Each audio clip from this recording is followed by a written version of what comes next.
انسان جب توبہ کرتا ہے تو بسا اوقات، چونکہ توبہ کے لیے یہ کہا گیا ہے کہ بھائی جب آپ توبہ کرو تو ساتھ میں ایک تو آپ نے گناہوں سے معافی مانگنی ہے جو گناہ آپ نے کیا ہے،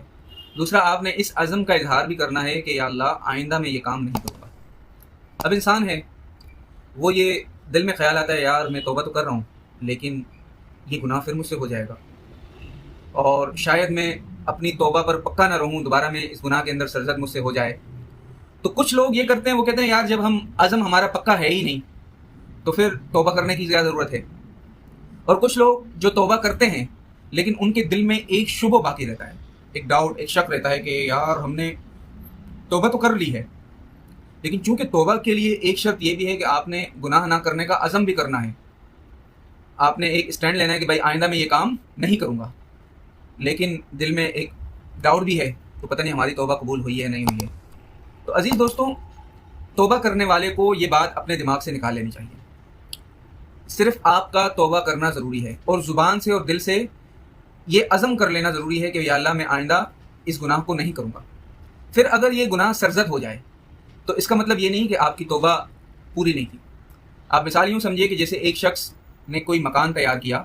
اب اس مکان کے اندر اس نے نقشہ جو ہے کسی اچھے انجینئر سے بنوایا، اس کی بنیادیں اندر تک کھدوائیں اور اس میں اچھا مٹیریل ڈال کر سیمنٹ، لوہا،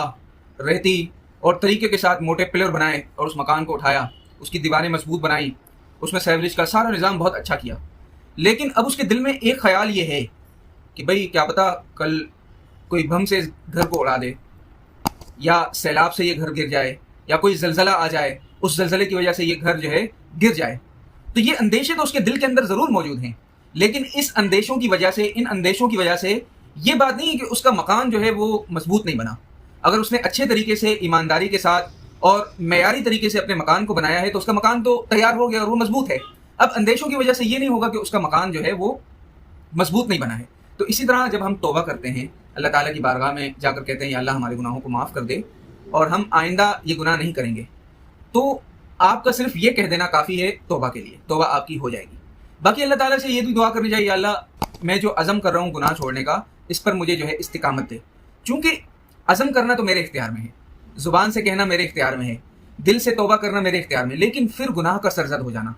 یا اس عزم پر برقرار نہ رہنا یہ میرے اختیار میں نہیں ہے۔ تو جو چیز آپ کے اختیار میں نہیں ہو اس پر اللہ تعالیٰ انشاءاللہ تعالیٰ آپ کو جو ہے پکڑ بھی نہیں ہوگی آپ کی، اور آپ سے جو ہے حساب بھی نہیں لیا جائے گا۔ تو توبہ میں ہمیں اس چیز کا خیال رکھنا